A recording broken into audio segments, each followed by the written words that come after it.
Welcome to the Coverings Connected podcast, hosted by tile industry's social media pro and personality, Irene Williams. Hey, it's Irene here. In this episode of the Coverings Connected podcast, I speak with James Woelfel to get the insider perspective on our industry from the viewpoint of installers and those who lead tile contracting businesses. There is no doubt we couldn't be hearing from anyone with more authority and expertise than James. What a phenomenal resume, of which I only have time to share a few highlights. NTCA's Ring of Honor recipient in 2019, chairman of the NTCA Technical Committee, and one of just 3 contractors in the nation to sit on the ANSI 108 committee for the installation of ceramic tile, TCNA Handbook Committee, numerous industry presentations and standard-setting contributions. And today, we'll be hearing from him in perhaps his most important professional role as president of third-generation family business Artcraft Granite Marble and Tile Company. Let's take a listen. So thank you for carving time to be with us today for Coverings Connected podcast. It would have been great to see you in person and have a conversation, but we are thankful that technology allows this moment in time. So how are things going for you in light of this unique situation that we're in right now as we're recording this podcast? Well, I mean, we're considered essential. So I've had this conversation every single day with my wife and my people. We're blessed and we're cursed at the same time. We're blessed that we're still working, which is better than a lot of people out there right now that have lost their jobs. But at the same time, we're still exposing our people out to the risks of what's going on. So that's concerning. Yes. How are your folks feeling about that? Are they, feeling glad to be busy, or is there a level of concern? Well, there's always a level of concern with something like this. It's the unknowing. I asked my father when this first started a month ago, my father's 80 years old. He's still in the office every day. And I said, so Dad, how do we get through this? And he goes, I can't tell you. I've never been through something like this. So that was a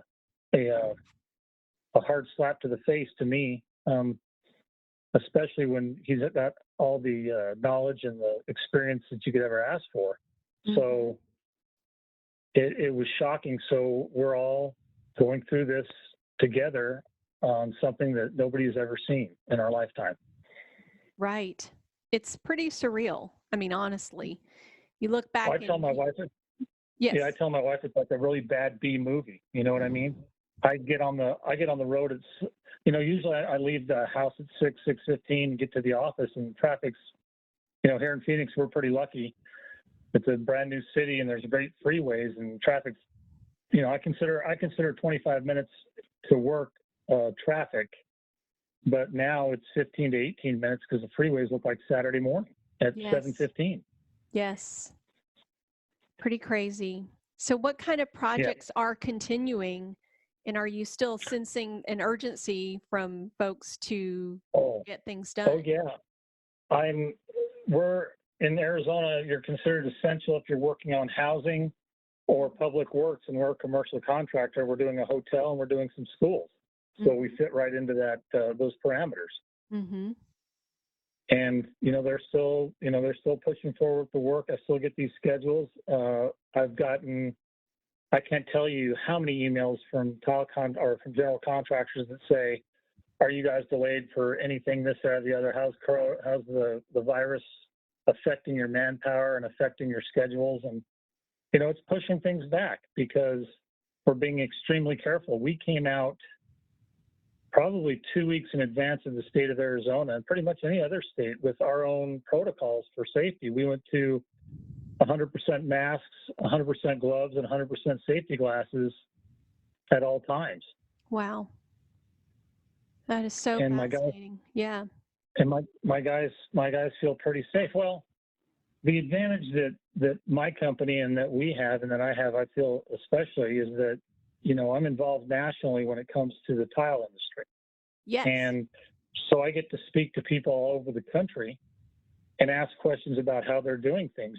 I speak to my friend Niall Watford and John Cox weekly, asking, and Niles in North Carolina, John's in San Antonio. What do you guys see? Martin Brooks, who's the vice president of the NTCA now, he was in lockdown a month ago because he's in San Francisco. Sure. And so I kind of gleaned some information, and then, like I said, we're a very safety conscious company, and my wife was all over this. She was integral in coming up with our protocols. Excellent. She went to the CDC website. I took that. I came up with a framework of what I wanted to see from our people, extra precautions, and we've gone out and done that. We went one step above. Instead of getting the N95 masks, we went to reusable masks that you can change the filter out and wash. Wow, that is so great. You were so on it. Have you been able to share? I know you're getting information from your colleagues. Have people been reaching out to you for tips? Not as much as I hoped, but I've been giving information to the people that are interested and asking. In fact, I did a couple of things. We're doing a project at Intel right now, and I sent out an email because some of the other trades that are working around us don't have masks. And I told the general contractor, I said, I am demanding that anybody who works around us has masks on us. We're gonna leave. And so they made that happen. Excellent. And it's different. Believe me, I'm the ultimate capitalist. I believe that capitalism works great. I'm a capitalist, but at the same time, I'm also very, very protective of my employees. If I don't have employees, I don't have a business. Yes. So very true. Yes. And yesterday, both of my superintendents came up to me and said, "We're doing more than any of the other trades on the jobs, and we really feel safe on the job site." That says a lot. So that's gratifying. That is very gratifying. Bravo.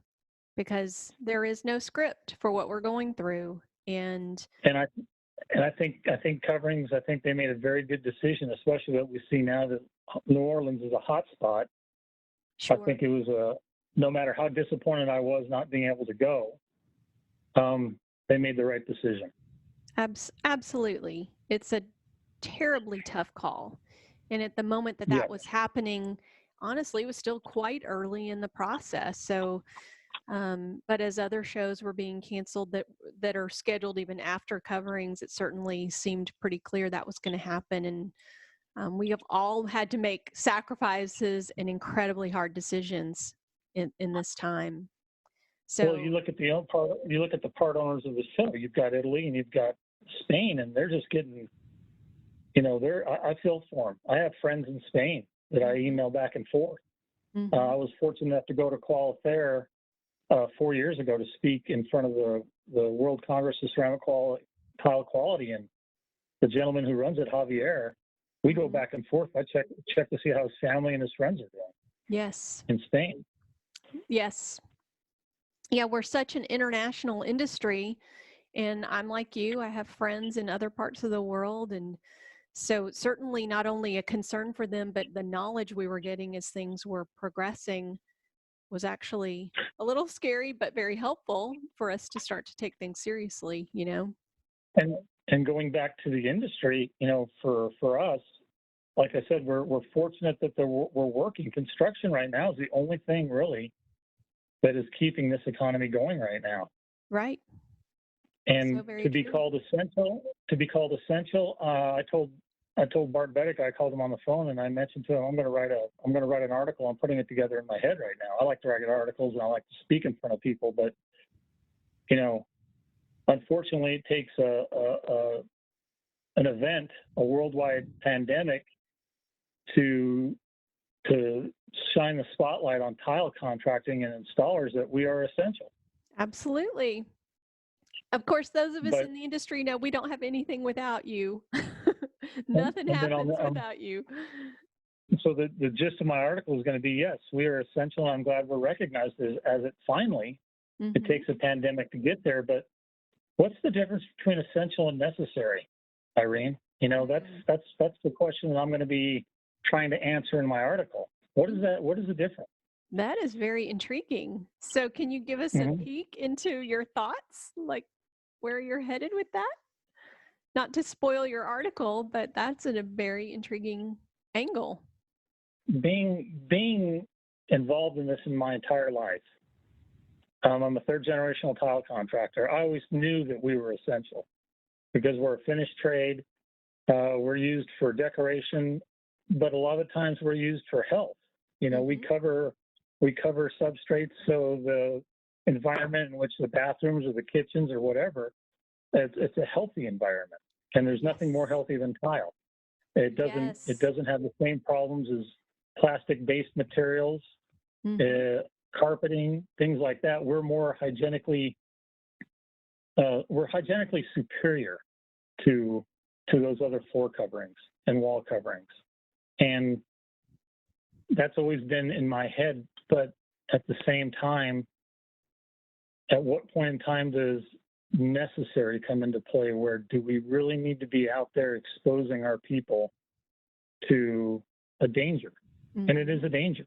And I don't think I'm being hyperbolic by saying, you know, truly you're getting into a life and death situation here, because as you can see with the totals, people die from this virus. Exactly. So it's that fine line and that fine balance of essential and necessary. But I think that if we take the proper protocols, which we're doing, I think that we can continue going forward. The people who don't take the proper protocols are the ones that are endangering themselves, and more importantly, they're endangering their family and their friends. Oh, absolutely. The trickle effect for this virus is undeniable. And I think that it's going to change how we do things in the future. I absolutely think that this is a moment in time where we're going to look back and it's changed how we socially interact, how we interact on job sites, how we interact in this industry. That was something I wanted to get your take on. Obviously, we're in a reaction mode right now, but what will take root, what will linger, and those insights are really, really helpful.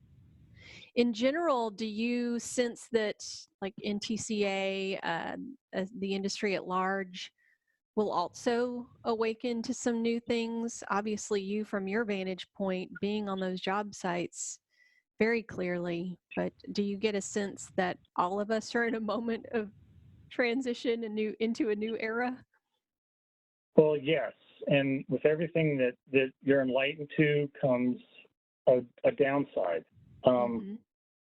I think there's a lot of people, you know, God willing, or knock on wood, or however you want to put it, I think the people who have taken steps to run their businesses properly right now are going to still have businesses when this is over. The people that treat it as a hobby, or I don't want to say a hobby, but aren't serious business people, are going to suffer the consequences in the next month or two. That's an excellent point.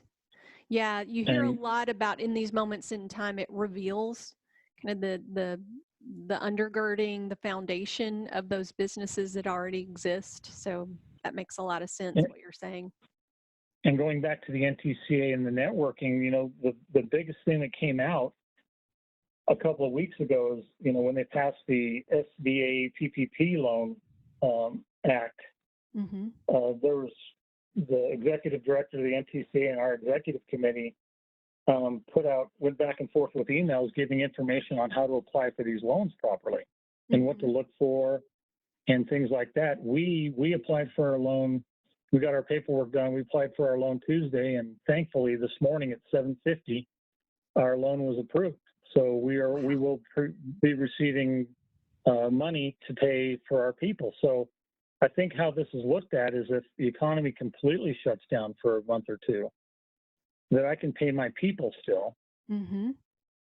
Even though they're at home, I can still pay them and keep them on the payroll, so they're still receiving checks so they can spend money and take care of their family. I think it's like anything else. Is it perfect? No.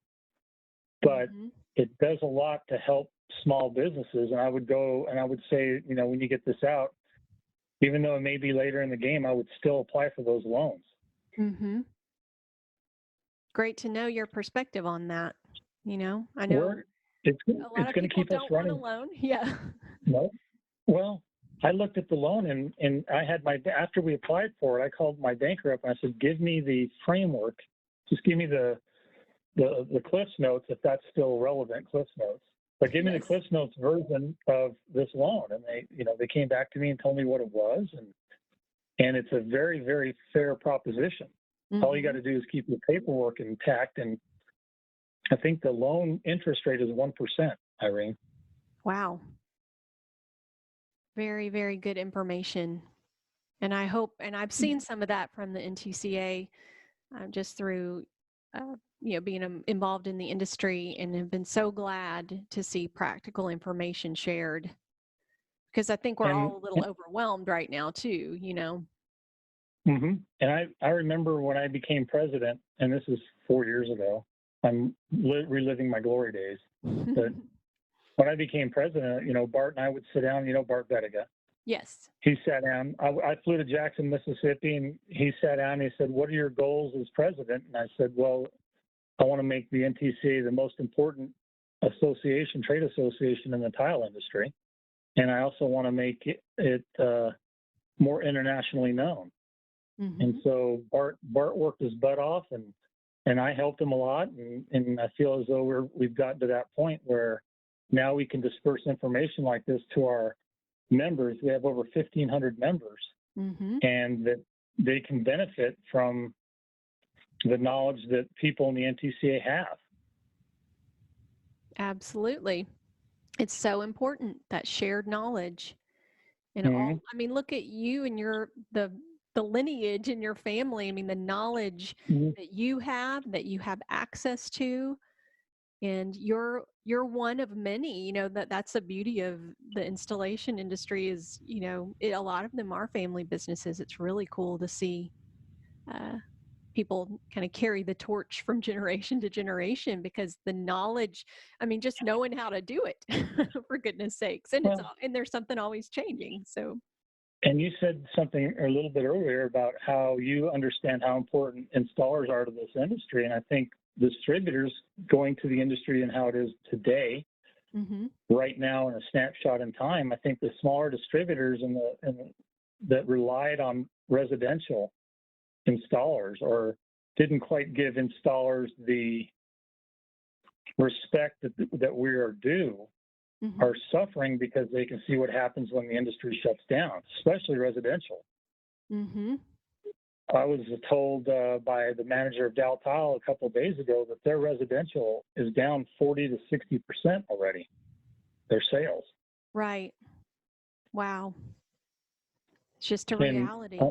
Yes. And I'm also a consultant. I do consulting. I have a consulting company as well. And I was having a very, very nice year through the end of March. And after my first inspection in April, I decided that, this is not something I feel safe with, because I'm going into people's homes and places of business and I don't know who they are. Yes. And I could be exposing myself. So I put a moratorium on my inspections and consultation. I can do it by phone or over the computer still. Right. But in person, I shut that down, and I've already turned down half a dozen jobs for April. Yes. Yep. I mean, it touches so many levels of what we do professionally. But it's phenomenal. Yeah. I mean, exponential, truly. So many ways you hit pause and go, oh my goodness, that's affected, that's affected, that's affected. But thinking, because a good business person is fully engaged in the moment, but also keeps an eye on the future and where we're headed. So do you have any, and you don't have to be totally specific to just you and your company, but for all the folks who are listening to this podcast, and obviously we'll have installers, we'll have manufacturers and distributors and retailers, people from all aspects of our industry. Do you have any insights on, as we look ahead, how to get some good footing and momentum on the other side? Well, that's a great question. And like I was telling my wife, I'll tell you a little story. We went over, we have a financial advisor and we switched financial advisors about a month before this happened, and we watched the stock market tank.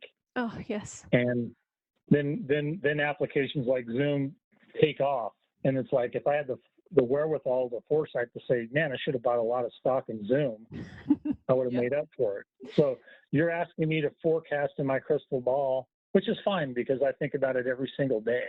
Mm-hmm. And I think that where we're at, if they continue construction, we're affected already. I had a job that was reduced.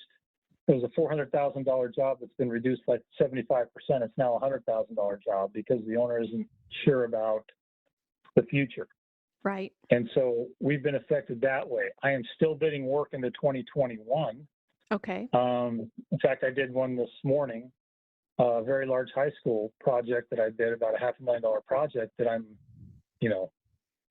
very, very, I don't know, I don't want to say motivated. I really want that job Yes. in order to have something on my plate in 2021. But what I see coming out, and like I said, we're in a bubble because we do public works and housing. Mm-hmm.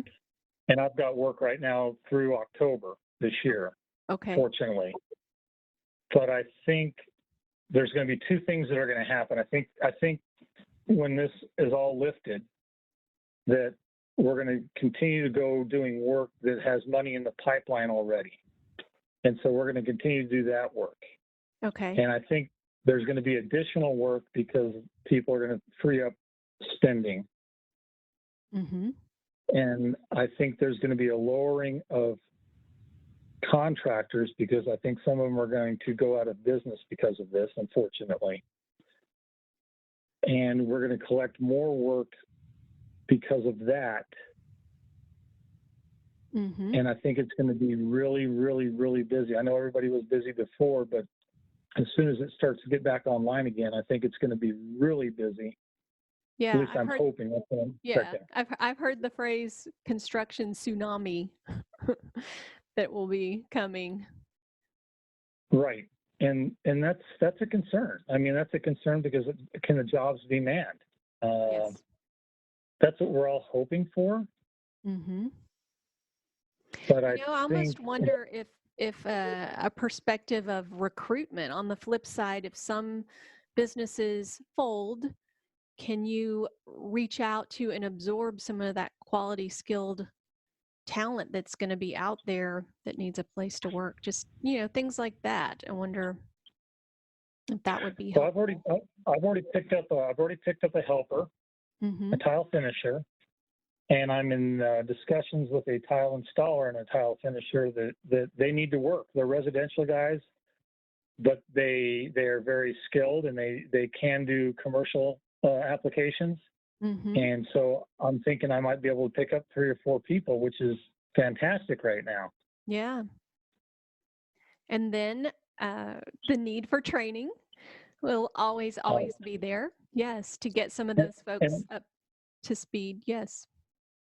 Yeah, well, the problem with that is all trainings had to stop. Right. Of course, yes. And this goes back to the safety aspect of our job sites. I mean, one of the social distancing, keeping at least 6 feet apart. Well, it's impossible to set tile 6 feet apart where you have a tile helper and a tile setter in the same room. Very true. It's virtually impossible without slowing your production down massively, not to be able to be within 6 feet of each other. And that's why we went to full gloves, full mask, and full eye protection so early, so we could keep working. And I had discussions with the general contractors when they came out with their protocols, and I said, if we have to stay 6 feet apart, it's not even worth us working on the job right now because we're going to be so slow. I'm going to lose money, and we're not going to get things done on time. Right. So much and it's funny. Well, it's funny that you have to, Irene. It's funny that you have to go into that much detail, and that's another eye-opening thing for this: is that you have to think better than you've ever thought before on minute details that you always took for granted. Mm-hmm. The closeness of a setter and a helper working, an electrician or a plumber coming into the room while you're there. The whole world has changed now because of that. So you're like, whoa, what do we do now? Yes. Wow. Are you creating any, as you go, and you're dealing with this in the moment, any documentation of your protocol so that as you face new job sites, it's just very simple for you to clarify with general contractors and others your expectations? As soon as we came out with this protocol, we sent it to all our GCs. I have it sitting on my server, so any job that we start on, first thing we do is, we have to send back the contract and, our insurance and everything, and included in that, we're sending out our protocols for COVID. Mm-hmm. Pretty amazing. Sounds like you had, I mean, again, it was on the fly kind of, but you developed a really good system that is going to help sustain you. Well, I give my wife credit for that. She worked on it all day. I mean, I called her up and I said, we need to come up with it's called a JAHA, job hazard analysis. Uh-huh. And I said, we are being demanded to come up with one ourselves in order to give it to the general contractor for the safety of the job. And she worked diligently for a full day to come up with something that was tangible, intelligent, and we were able to work within the framework of it. That is so excellent. And how fabulous that she was able to devote the time. I know Yes. for so many things, we're really dealing with stuff that's coming out of nowhere, and just to carve the time to deal with the new things on top of the business as usual that we're trying to keep afloat, it is not easy. That's even true in my corner of the world. Very, very vastly different than yours, Very interesting. How are your family and friends? I mean, are you guys in your social circles and community hanging in there? Well, life has changed. My parents were in here this morning. My mom is the office administrator. My dad's the CEO, and we alternate. Actually, they've been staying out of the office almost every day. They come in maybe once a week to check on things. Mm-hmm. And I tell him to call me when he's ready to leave. And then when he's ready to leave, he calls me, and then I head into the office. Wow. Yeah. My wife's son and I have pretty much cut ourselves off from contact from physical contact from our families. Mm-hmm. Shopping is a whole new world. Oh, yes. I went online to buy some products, and they couldn't be. I went to Amazon, and they're having trouble fulfilling orders. And then picking up groceries, we no longer shop anymore. We pick up our groceries now. Yes. And I entered my stuff in on Monday afternoon, expecting to pick it up Wednesday. I can't pick it up until this Sunday. Yes. That's how far back there. It's fascinating. We're all in a similar boat when it comes to those things, just those things that we took for granted before, and now we realize the conveniences. What is shocking to me is how the last time I went into a grocery store, this was like 2.5 weeks ago, I found two bottles of pasta sauce, and I was like, I didn't care whose they were. I just grabbed them because they were the only ones left on the shelves. Yes. No more brand loyalty right now. You take what you can get. No. And then the second thing that ties into segues into our logistics for products. Mm-hmm. And knowing who's open and who's not, and things that aren't on the ocean from Italy aren't going to get on the ocean anytime soon. Right. And so there's a real concern about logistics and product chain and everything else like that going on. How are you staying apprised with that aspect of the business? It's difficult. We're doing this hotel, and we ended up being about 400 feet short of tile, and I was asking for air freight quotes to get it in, because that's the only way you can get it in right now, and that's a shock to the system. Oh, fortunately, we found the material, but I think there's going to be a lot more air freighting of products. I think there's going to be a lot more domestically made products. I think this is a big wake-up call to the United States and to hopefully architects and designers that there's some great products made in the United States that are made and they can ship them immediately as Right. opposed to waiting 8 to 12 weeks. Yes. Yeah, that's such an In fact, excellent point. some of my product right now I just got in. In fact, it was delivered to me the day before yesterday. It was from Italy, and they kept it in customs for a week to fumigate it. That's what I was told. Oh my. Do you perceive some folks will switch their specifications just to kind of preempt? I supply would chain? never, I think, and this goes into the big giant minutia of our tile world. Thankfully, Italy decided to open up manufacturing plants here in the United States over the last 5 years. So that's Yes. got to help them.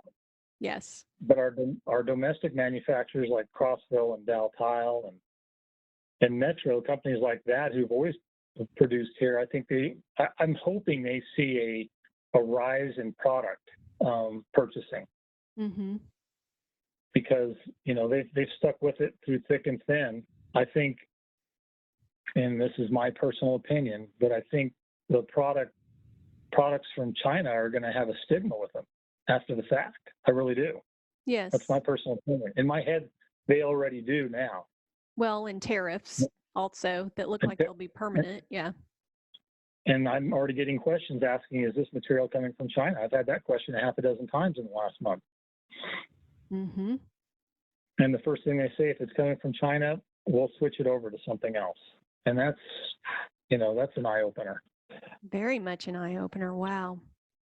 So it's really raised an awareness. All of us who are in the industry and very tied to it certainly are keenly aware of countries of origin, and specifiers are not unaware, but that level of interest sounds really interesting to me that they're asking that. Me too, because I think it's important that the products come domestically, especially now with what's happened to our economy. That could be the best thing in the world, is that you can't make the architects do one thing or another, but I'm hoping it opens their eyes to see the products that are coming out of the United States and how good they are and how they should be specified and used, because it will help our domestic economy. Mm-hmm. Lots of lessons and changes coming. Wow. Thank you so much for your valuable time. We Sure. really, honestly, with your vast experience and your hands-on in the moment dealing with this, what incredible insight you have shared. Well, thank you. Thank you for listening to the Coverings Connected podcast, hosted by Irene Williams.